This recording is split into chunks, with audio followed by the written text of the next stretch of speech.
Prison Week activities get underway today, honoring fallen comrades. And coming up in sports, a new season of women's basketball begins. The Bahamas Tonight, the weekend edition, starts now. Now in HD.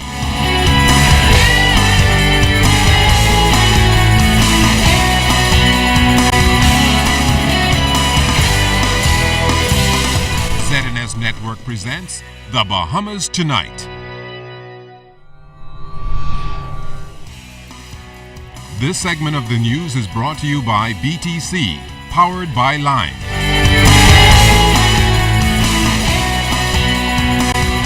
Good evening and welcome to the Bahamas Tonight, the weekend edition. I'm Andrew Knowles. Thanks for joining us. We begin tonight with news from education. After several weeks of a war of words making headlines, Minister of Education Jerome Fitzgerald and the Bahamas Union of Teachers remain on one accord when it comes to teacher development. The professional development of teachers and education personnel remains a top priority for education officials.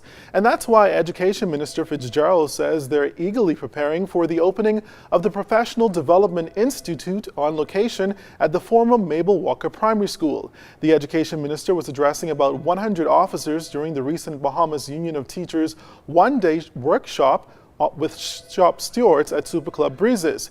He credited BUT President Belinda Wilson as the brainchild for the institute and indicated that in the future, the union will not have to rent facilities to host training seminars because the institute will be available to accommodate up to 300 people. The workshop was held under the theme, Making Sense of Change, Energizing Leadership. 7 fallen officers remembered today as activities commemorating Prison Week began this morning. Dozens of family members and friends gathered at Her Majesty's prisons to pay tributes to their loved ones whose names were added to the Wall of Remembrance. The event marks the institution's 61st anniversary and ushers in Prison Recognition Week. Prisons Superintendent Patrick Wright reflected on the impact the fallen officers made over the years. During my 35 years of service, I can recall the enlistment of many of them. More importantly, I can recall the unselfish service that all of them rendered to our noble organization. I cannot forget the presence of Assistant Superintendent of Prison, Samuel Cambridge. He was an officer who wore the uniform very proudly.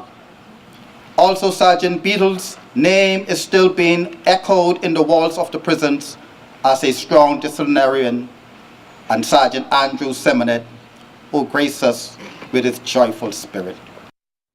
They now join 109 fallen officers and 12 civilians on the Wall of Remembrance. Superintendent Wright encouraged the 543 prison officers left behind to continue to carry out the work of the prisons for another 61 years.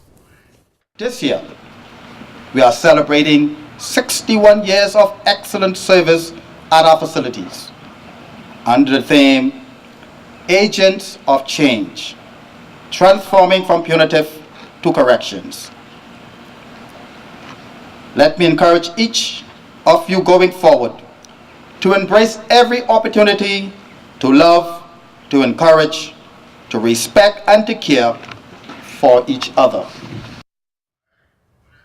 In news from the police, 10 people are in custody after they were arrested for possession of dangerous drugs this morning. Mobile Division officers acting on intelligence went to a nightclub on Madera Street after 4 a.m. where they searched for dangerous drugs and firearms. During the search of the establishment, the officers uncovered an alleged quantity of marijuana.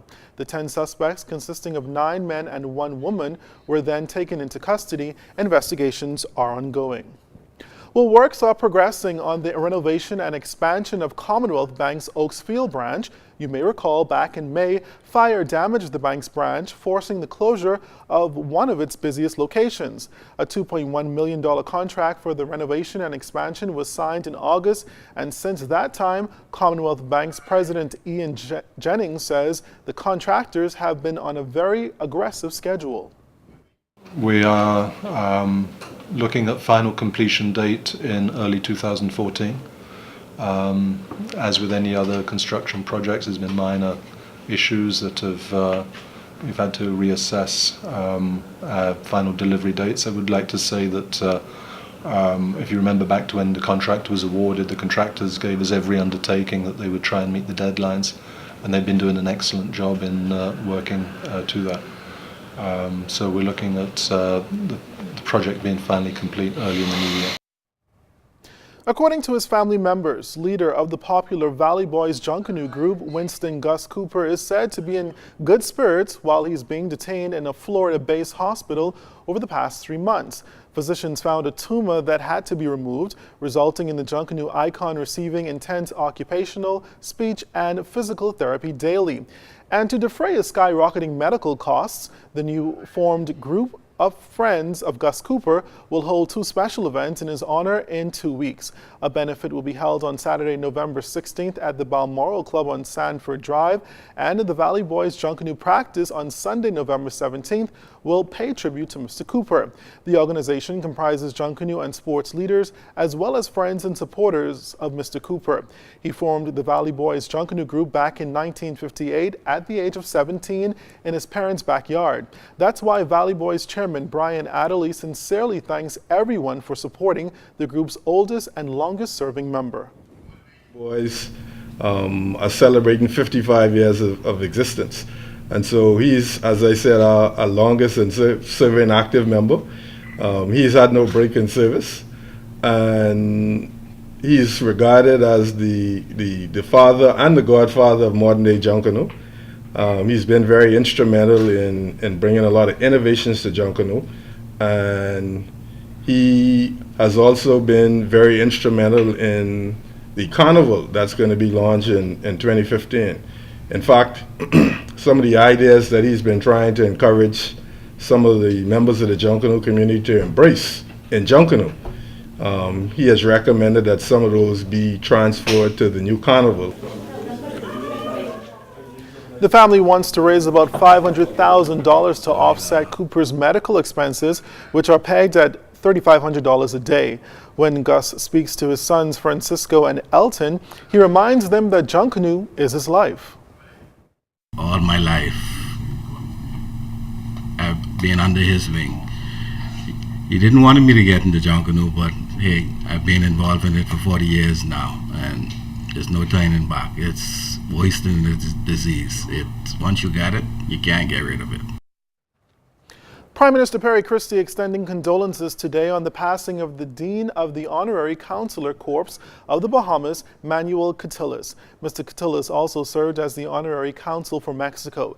In a statement, Prime Minister Christie lauded the longtime resident of the Bahamas as one who contributed significantly to national development in a variety of businesses, industrial, civic, and philanthropic spheres.